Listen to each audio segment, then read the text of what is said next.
வணக்கம் நண்பர்களே, நான் கார்த்தி பேசுகிறேன். இன்றைக்கி எதை பற்றி பார்க்க போகிறோம்னா, டேபிள் டாப் கிரைண்டரில் உள்ள பிளாஸ்டிக் வீல் பேரிங்கை வந்து எப்படி கழட்டுதுன்னு நம்ம பார்க்க போகிறோம். வாங்க வீடியோ ஸ்டார்ட் பண்ணலாம். இந்த பேரிங் பார்த்திங்கன்னா உடஞ்சிருது, அவுட்ரு மாத்திரம் உள்ளே இருக்குது. இதை எப்படி கழட்டுறதுக்காண்டி நம்ம டூல்ஸ் ரெடி பண்ணியிருக்கோம்.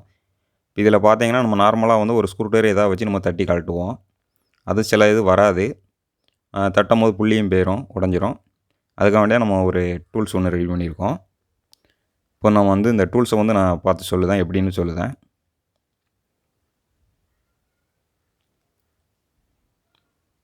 இப்போ இது பார்த்தீங்கன்னா, இது ஒரு சைக்கிள் வீலோடைய ஆக்சிலு. இது வந்து நான் ஒரு சைடு நட்டு வச்சு வெல்ட் அடிச்சிருக்கேன். அடுத்து ஒரு பேரிங், ஒரு சின்ன பேரிங்கு. இது வந்து பேரிங் வந்து இந்த பேரிங்குள்ளே போகணும் ஃப்ரீயாக, இந்த கப்புக்குள்ளே. இல்லைன்னா நட்டு எடுத்துக்கோங்க. இது வந்து அவுட்ரு பிடிக்கிறதுக்காண்டி ஒரு கப்பு ஒன்று ரெடி பண்ணியிருக்கேன். அடுத்து இது பார்த்தீங்கன்னா ஒரு வாசரு. இதை வந்து நான் 2ஆக கட் பண்ணி வச்சுருக்கேன். அடுத்து ஒரு நட்டு, இந்த ஆக்சிலில் சேர்கிற மாதிரி ஒரு நட்டு. அடுத்து இந்த ஆக்சிலில் உடைய கோன் ஒன்று. அவ்வளோதான். இப்போ இதை வச்சு நம்ம கழட்ட போகிறோம். இந்த டூல்ஸ் வந்து 6204 பேரிங் மாத்திரம்தான் நம்ம கழட்ட முடியும். அடுத்து ஒவ்வொரு பேரிங்கும் நீங்கள் ரெடி பண்ணிக்கணும். அந்த வாசர் மாத்திரம் நான் கட் பண்ணி வச்சுருக்க வாசர் மாத்திரம் ரெடி பண்ணி வச்சுக்கணும். இப்போ இது எப்படி கழட்டலாம்னு பாருங்கள். இப்போ நம்ம வந்து ஃபஸ்ட்டு நம்ம அந்த போல்ட் எடுத்துக்கணும். அடுத்து இந்த பேரிங்கை போட்டுருவோம். அடுத்து இந்த கோனை வந்து இப்படி டைட் வச்சிடணும்.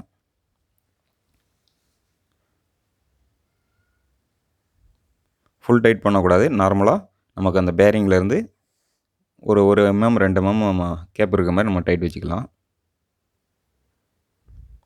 இந்த மாதிரி டைட் வச்சுருங்க.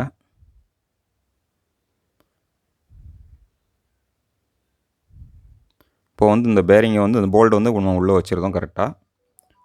அடுத்து இதுக்கு மெயினாக அதை கழட்டக்கூடியதுக்கு இந்த வாசர் தான் இந்த டூல்ஸுக்கு மெயினாக உள்ள இது.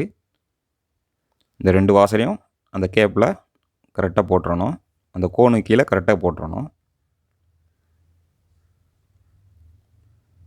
அடுத்து அந்த பேரிங்கில் அந்த வாசர் வந்து கரெக்டாக அந்த அவுட்டரில் பிடிக்கிற மாதிரி வச்சு நம்ம டைட் பண்ணிடணும் இந்த கோனை. இது டைட் ஆகும்போது அந்த வாசர் வந்து நேராக பேரிங்கில் போய் ஃபுல் டைட் ஆகிரும்.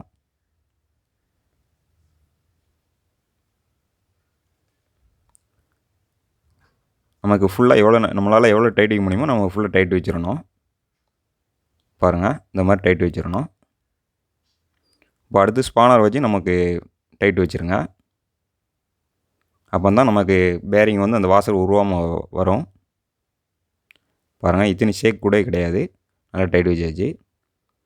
இப்போ அடுத்து வந்து நான் இந்த கப்பை வந்து போடணும். கரெக்டாக அந்த கப்பு வந்து கரெக்டாக அந்த பாடியில் அவுட்டரில் நிற்கிற மாதிரி ரெடி பண்ணிக்கணும். இதான் மெயினு. இந்த கப்பு தான் நமக்கு கரெக்டாக கழட்டக்கூடிய ஒரு இது. அடுத்து நம்ம டாப் நட்டை போடுதோம். அவ்வளோதான். இது வந்து இப்போ நம்ம டைட் வைக்க பேரிங் வந்து மேலே வந்துடும்.